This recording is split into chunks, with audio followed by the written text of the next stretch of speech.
Good morning, everyone. My name is Joan. Welcome back to Joan's MMA Corner. Today, we're going to be doing our picks for UFC 308, Ilia Topuria versus Max Holloway.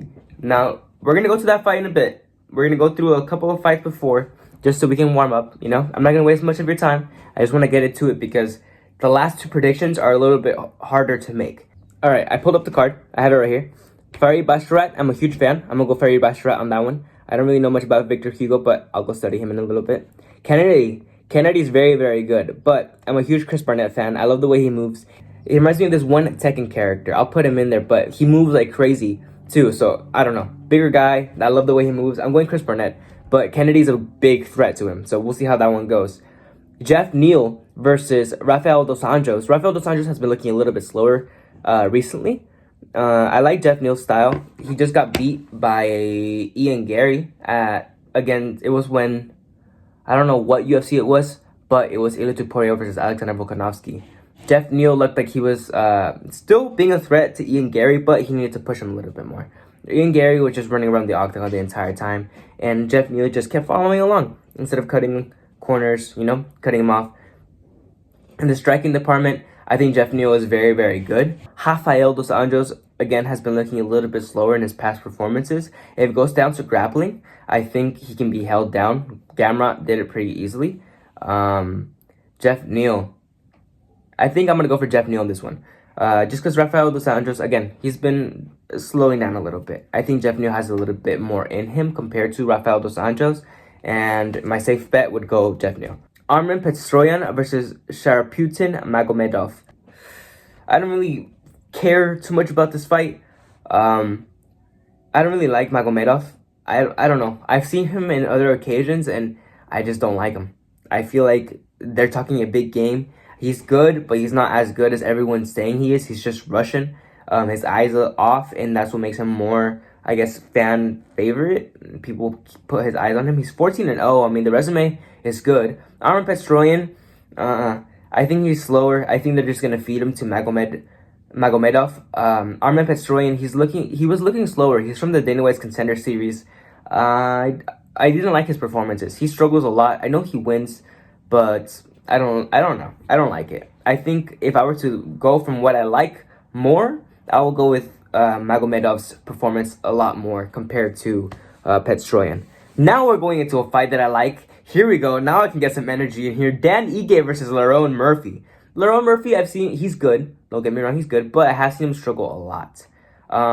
And not struggle in ways like, his opponent's outbeating him. I think he just doesn't have the, he just didn't have the IQ at that time to know how to get out of whatever he was getting held in or how to make the adjustments. Dan Ige does. Dan Ige comes, he makes adjustments, and he comes to fight. I'm going to talk more about Dan Ige because I know more about Dan Ige, and I'm a bigger fan of Dan Ige. Dan Ige came in 4 hours short notice against Diego Lopez, the next contender for the belt in this division, in the featherweight division. And whoever wins in the main event for this event, Diego Lopez should be up next, I think. So, Dan Ige just went against a belt contender, basically, and he pushed him. Dan Ige pushed Diego Lopez to the test. But Diego Lopez was just that good, man. He ended up winning the fight. I think Dan Ige, if he was more prepared and he actually took time to study Diego Lopez and just completely focus on him as an opponent, I think he would have been more prepared and he could have, or maybe even would have, taken the fight. Dan Ige is a very good fighter. He embraced that fighter spirit. I think that if I were to give it to somebody, I think I'm going to go Dan Ige for this one as my safe bet. I love the way he fights. He comes, he's in front of your face the entire time. He's finding his range, his distance. He's finding his shots. He's a martial artist and he's a fighter. So he has that patience, that what's it called? How would I describe it? It's like a delicacy. It's like you just look good when you're doing it. It's an artist thing. He looks good when he's doing it, but he also embraces that, like, I'm going to come and rip your head off type thing, that he's coming in to finish your opponent. And that's what I like about Dan Ige, because this is the ultimate fighting championship. This is not a spar fest, and Dan Ige knows that. He's coming in to try to win the fight. Dan Ige was pushing him, and Diego Lopez was having a tough time on the hands. He was still doing pretty good, but he said, if I stay up here, I could get caught. So I'm going to have to take this down to the grappling, where I know that I'm better at. And yeah, bro, he went out to grappling. He was holding him down, and that's where he took the majority of the fight. That's what made the difference in the fight, and that control time in the grappling and the threatening of the submissions. But Dan Ige was pushing him the entire time. If I'm going for somebody, going Dan Ige. Magomed Ankalaev versus Alexander Rakic. I don't really care. I don't like Magomed Ankalaev that much. He's a bit of a crybaby for me, and his style is very boring. It's like a spar fest, the opposite of Dan Ige. I'm going Alexander Rakic. Next, we're going Robert Whittaker versus Khamzat Chimaev. Now, Robert Whittaker's on a comeback. I think after knocking out Ikram, I think it gave him more of a confidence boost to say, I can beat these new guys. I can knock them out. I just need to believe it and go and bring them the fight. His fight against Dricus du Plessis, I just saw his eyes even before the fight and even in the press conferences. He looked like he wasn't ready. He looked like his mental wasn't there to fight. Like he was there to do his job, but not to really be a fighter. You know what I mean? Like, oh yeah, I'm in the UFC. But he's not here to like, I'm in the UFC and I'm here to take over. Now he is. Now I think that win against Ikram gave him that confidence. And even after the weigh-ins, they asked him final thoughts before the fight. He said, I'm here for war. I'm here to take over. And I think that's the spirit that Robert Whittaker is going into the octagon with. Khamzat Chimaev has been gone for a little bit. He's been having some complications with his health. He was moving across the country, he said. Depressive modes. And that's life, man. Like, I'm not saying that it's a bad thing at all. I'm just saying these are the facts, man. Like, when you're going through life and life is going through you, sometimes it can get tough. It can be a lot to just keep maintaining yourself as the best of the best when it comes to something as dangerous and something as close. When it comes to winning and competing in fighting, you have to be at your best at all times. So to be at your best at all times in your diet, in your sleeping, in your mental, in your training, in your everything, you need to be the best of the best in everything in order to be the best of the UFC. That's what I think. Well, some people have. There's some exceptions, you know. This is the fighting game, but the best of the best stay the best of the best. That's the thing. And Khamzat Chimaev, we've seen him at his best. He's been going through some things. I hope he's ready for this, mentally, spiritually, physically. That weight cut, it looked like it took a little bit of a toll on him. He looked like he was the last fighter to step onto the scale, and he looked like he was a little bit tired. After the weigh-ins, you know how I just talked about Robert Whittaker when they put the microphone on him? They gave it to Khamzat Chimaev, and he said, I have nothing to say. And he walked away. So there was no energy from him this time. And I don't know. Maybe it's the humility. You know, he's been going through a lot, and sometimes you just come down from, you just go get grounded more. He had a son. After this, he's going to have to go back to Sweden and be with his son. And I pray that everything goes well for you and your baby, man. I hope this goes good for you, too. I know your resume. I know how you fight. You're really, really good. Khamzat Chimaev is wrestling. Khamzat Chimaev's wrestling is really good. I think if it goes down to the wrestling, if Khamzat Chimaev takes Robert Whittaker down and just holds him down there, I think he can win. But the conditioning, comparing of the two, Robert Whittaker's condition has been top of the top. He can go 5 rounds against the best of the best. Khamzat Chimaev, he fades after the first round. That's why he goes in hard in that first round. He's going to go in, shoot, try to take you down, hold you down, and try to find a submission. If you can't get a submission, then he's going to try to hold you down all first round, go into the second round, shoot, and hold you down again. Because he can't really compete in the striking department against somebody like Robert Whittaker. He's going to give you with that. Oh, well, he's a southpaw, so it's a leg kick. You know? Robert Whittaker striking, very good. He's gone against the greatest strikers, Israel Adesanya. He's gone against some great wrestlers too, Yoel Romero. Like, he can defend some takedowns. If he can defend the takedowns, keep it on his feet, and take it in the striking, I think he can do really good. But just survive that first round. That first round, after that, Khamzat Chimaev starts fading. So if you can survive that first round and make it to the second, even when it comes down to the grappling, you know how to grapple, Robert. Like, don't be afraid to grapple. After that first round, after you start pushing him around a little bit, he starts to fade. He starts to slow down a little bit, I hope. So, you know, grapple a little bit. Get him the fuck off of you. Say, I'm not here to play your game. This is my fight. Let's go. Come on. I'm not here to wrestle you. Let's go. As he's on the floor. Elbow. Get up. Try to find the transition to the better position. Because I see people that are like, oh, he's a better wrestler. And they just let them out wrestle you. don't give him that dominance. Don't give him that respect. Get him the fuck off of you and push Hamza to the edge. Because Hamza's here to fight, but for how long? That's the thing. For how long is he here to fight? I feel like Robert Whittaker's here to fight for all 5 rounds and go 5 rounds and go hard on all those 5 rounds. I think Hamza Chimaev is just trying to come in, win the fight, and get out.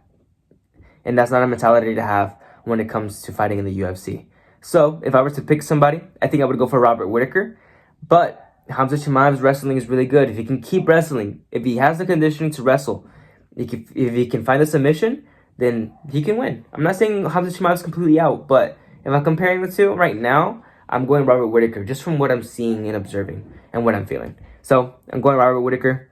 Don't take my word for it. That's just what I'm thinking. Now, we're going to the main event, and this is a hard prediction right here. I don't know what to expect. And I do, but I don't. I don't want to see that expectation. Ilia Topuria versus Max Holloway in the featherweight division, and Matador versus the Blessed Express. Ilia Topuria really embraces that Matador spirit. Even his style, man. His style is really Matador. He's right here, right? He's like this, just trying to find his range, always moving, taunting you. Oh, Toro, with a jab. Oh, Toro, what's up? Toro. And the Toro's, getting all mad and riled up because it's like, I shouldn't be getting pushed around like this. What? Trying to get that respect back. So once that Toro comes in, that's when the Matador comes in with the red, like this. Look at, he's like this. Think about it like this. The Toro comes in. Look at that. Fades it away, and as the Toro's behind him, the sword, boom, and that's how he catches people, bro. And that's the style. It's like this. He comes back, boom, boom, boom, and he comes back in right at you. If he can find that range with Max Holloway, if he comes to the boxing, I love Ilia Topuria's boxing. Max Holloway has said, I'm the best boxer in the UFC, baby. But Ilia Topuria's boxing is freaking great. His strikes, they look precise. They look solid. They look like they're there to take your head out. Every single one of his punches, he throws everything into it. And that's very dangerous. Because not only is it sharp, they're powerful. Not only is it fast, they're fucking powerful. Alright? And Ilia Topuria's style is everything that I just said. Fast, powerful, precise, accurate, technical. I love everything that I see when I see Ilia Topuria's fighting. I think Ilia Topuria's my favorite fighter right now. Ilia Topuria is great. I'm not gonna lie. He 10 out of 10 fighter. But Max Holloway has been against the 10 out of 10 fighters, man. He's been against the best of the best. All throughout his freaking experience in the UFC, people think that he's old. No, I don't think so at all. I think he's just getting started. And he said, bro, I beat these guys when I was like 20. When I was your age, I had already beat some legends. Like, I'm that guy. I can beat you too. I've gone against the best of the best. I know you beat Alexander Volkanovski, but Alexander Volkanovski wasn't the same after Islam knocked him out. All right? Like, and I get it. Like, Alexander Volkanovski can say and deny that, no, it didn't affect me at all. Like, I was okay throughout the fight. He just caught me. Nah. Like, you came in 2 weeks short notice, unprepared. And I don't think that you're really prepared. You can't go last minute against Islam. I know you're like, to be the best of the best, you have to be ready at any time against anybody. You got to really believe it. I know. But Islam is different. Like, those guys are legendary fighters. They're like, think about it like in a video game, right? And or like God of War, right? And you're like walking around through the earth and you meet these characters that are super powerful. You're like, oh shit, that's like a legendary character right there. It's like a legendary Pokemon. Think about it like that, but it's a legendary fighter here on our earth. Islam, like, you just don't go unprepared 2 weeks short notice against a guy like that. You do want to take your time and prepare to the max against Islam. How am I going to defend his takedown? And maybe he was, but not the same way that he was a couple months ago when he was getting prepared for that 5-round fight against Islam. That's why he got knocked out in that first round. And after that, he wasn't the same. So when he came in to fight against Ilia Topuria afterwards, Ilia Topuria just dismantled him, bro. He was like, all right, I know what shot I'm going to use. You're using that jab. Once that jab comes in, I'm going to come in and hit that right to demand that respect back. I'm going to push you to the back, exactly what I do to all my opponents. Once I have you against the fence, I'm going to cut your corner. I'm going to catch you. Boom! And that's exactly what Ilia Topuria did. Ilia Topuria is very good at making you play his game. All right, toro. You know, I'm not gonna come because if you play the game of the bull, you're gonna get. If you play with the bull, you're gonna get the horns. He's not playing with the bull. The bull's playing with him. Come on. You can't get it. Come on. He's experienced. He's like, I'm not playing with you. I'm dominating you. I'm showing you that I'm the boss, that I'm in charge, and that you're not going to do anything to me. You can keep trying to get this flag, but you're not gonna get it. And don't make me pull out the sword because I'm gonna finish this toro. With class, with elegance, with speed. I don't know, bro. Elegance is the word with Ilia Topuria. I think that's a great word for Ilia Topuria. Elegance. Max Holloway, he's beat the best of the best. He's the BMF right now. He knocked out Justin Gaethje, but Justin Gaethje's boxing it was nothing compared to the way Ilia Topuria boxes. Ilia Topuria isn't even a boxer. Think about that. He's a wrestler. He's a wrestler and a jiu-jitsu specialist, bro. Since he was, I think 6 years old, he started doing jiu-jitsu and wrestling, right? And then at 14, he decided, hey, Dad, I don't want to do school anymore. School's a waste of my time. I'm not learning anything. Everything that they're doing is not for me. I'll have people do that for me, but I want to be a fighter. That's what I'm here to do. That's what I want to do. I'm going to be a fighter. Take me out of school. I'll be training. He's like, ugh. His dad said, okay, but you're going to have to be training all day and prove to me that you really want to be the best of the best when it comes to fighting. He said, okay. So him and his brother Alexander Topuria both got out of school and started training every single day to the max for the rest of their lives. And now Ilia Topuria has been saying, I will be a UFC champion. Like, there's no way. Like, it just makes sense for me to be a UFC champion. I've been training for this since the age of 6. Like, it's written. I already know that it's written in my book that I was going to be the best of the best. It is what it is. I'm sorry that you guys hate it, but I've embraced it. It's what I believe, and it's what it is. And so it is, you know? It really is the power of manifestation, of the law of attraction. Stuff like that, he's really speaking into existence. And sometimes it could be a little cocky to some people. It might be a little, like he's talking out of his ass. But, bro, you gotta believe it. Ilia Topuria is that level. People are gonna find you crazy until you freaking do it, and then you're gonna be a genius. Ilia Topuria, you gotta respect the level of genius that is in this fighter. But Max Holloway, he has that cardio. They both have cardio. They both have great cardio. I haven't seen anybody grapple with Max Holloway that much. It's always on the striking. If it comes to the striking, Max Holloway can take a punch, but Ilia Topuria can deliver a fucking punch. He's never been hit by somebody like by Ilia Topuria. So I don't know. I don't know how this fight's gonna go. If I'm going with my heart, I'm going Max Holloway. Because there's no way I'm doubting him. He's gone against powerful punchers like Justin Gaethje. I was like, oh, Justin Gaethje is gonna come in and what, a slobber fest? What is that? Slugger fest? Slugger. He's gonna give him a slug. Well, I don't know what the fuck they call it, but he's gonna hit him fucking hard. Is what I'm trying to say. I thought Justin Gaethje was gonna outpower him. That he hits harder. That he's bigger. That he's going to beat him. And Max Holloway was like, nah, bro, I'll fucking. And he did. He ended up winning. So I'm not doubting Max Holloway. When it comes to skill, if he can find that range, if he can keep Ilia Topuria in his fight and not fall into Ilia Topuria's traps, not get lured in, just use your movement. Use your movement around the cage and fight Ilia Topuria. Either that or stand in the middle and demand that respect. But Ilia Topuria is going to be that Matador the entire time, bro. It's going to be hard to tame Ilia Topuria, to take control from the Matador. I don't know. You better be one hell of a bull, Max.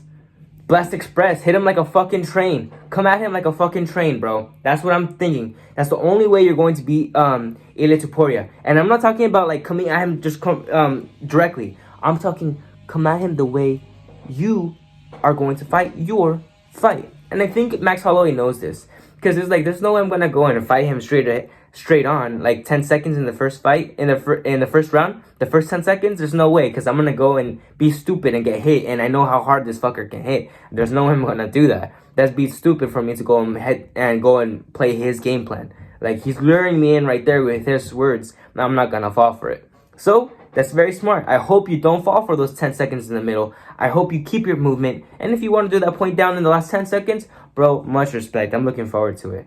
But keep your movement, you know. find your distance. I'm not a fighter, so I know you guys are probably like, oh, this guy's talking out of his ass. But fighting Ilia Topuria, you just gotta fight your style, not his fight. Fight your fight, and make him try to fight your fight, because and be awkward with it. I think the people who are less predictable give Ilia Topuria the worst chance. I think the people who do the less predictable things, or who just come and do some crazy things early in the fight, catch Ilia off guard. Because after he makes those adjustments and reads, he's like, okay, this guy's gonna make something weird, but I know exactly what that weird thing is. He makes adjustments very well. Max Holloway's in for a fight, man. Max Holloway's in for a fight on this one. It's not gonna be easy for Max Holloway, and it's not gonna be easy from Ilia Topuria either. But if I'm comparing the styles, I'm going Ilia Topuria's style more. I think it's more precise. I think it's much cleaner. I think him as a fighter, he knows how to control his opponents a lot more. I think Max Holloway goes to fight with his opponents still. I think Ilia Topuria goes to control his opponents and dominate, to finish. He controls and he Matador. I think that embraces who he really is, to be honest with you. Max Holloway. A Sagittarius versus an Aquarius. A Sagittarius is the winter fire sign. Ilia Topuria, he's the water bearer. This is gonna be a good fight, bro. I don't know who to go for. I'm going for both of them, to be honest. If I want somebody to win, I want Max Holloway to win, because I need him to be that guy. I need him to have that respect, bro. Max Holloway has been here this entire time. He's gone against the best of the best, and I'm not doubting him 1 minute. If I want somebody to win, I want Max Holloway to win all the way. Who do I think is gonna win? I think Ilia Topuria might knock his ass out, and I'm scared. I don't want that to fucking happen, bro. But Ilia Topuria is just that freaking good. I'm excited. This is a great Friday morning. We're gonna get started early in the morning. If you guys are on the Pacific time, it's in Abu Dhabi. This event is in Abu Dhabi. So for us, it's starting at 7 a.m. The first fight in the card is starting at 7 a.m. The main card is starting at 11, and it's probably gonna end around 3 o'clock. So make sure to wake up early, get your coffee ready, get your breakfast ready, have your pajamas on, get ready for a great Saturday morning of UFC 308 in Abu Dhabi. Ilia Topuria versus Max Holloway. Robert Whittaker versus Hamza Chimaev. That's the co-main event. We have a great fight in our hands here. This is the fight of the year. It could be fight of the year. It's also 10-13. Have a blessed day, everyone. What do you guys think of my predictions? What do you guys think is going to happen in this fight? Leave it all in the comments below, man, because this fight can go any direction. I don't know what to expect. Again, leave it on the comments. Nerd out with me. I'm excited. What are you guys going to be doing this Saturday for UFC 308? I don't know. I might just set up here at home, downstairs in the living room. I might go out. We never know. This is UFC Joan's MMA Corner. My predictions, picks and predictions. The reaction video for UFC 308 is going to be coming out afterwards, because it's got to happen. I'm going to be freaking losing my mind. Anyways, like, subscribe. My name is Joan. I'll catch you guys all in the next video. See you later. Sorry, I forgot to say this. Max, I want to see kicks. I want to see knees. I want to see elbows. I think the people that were fighting Ilia Topuria have just been coming at him straight on. I think they've just been giving him that 1-2, simple just boxing, but nobody has really pushed him with the kicks, with the grappling, with the elbows, knees, a knee, or a high kick or a knee. That's my prediction, high kick or a knee.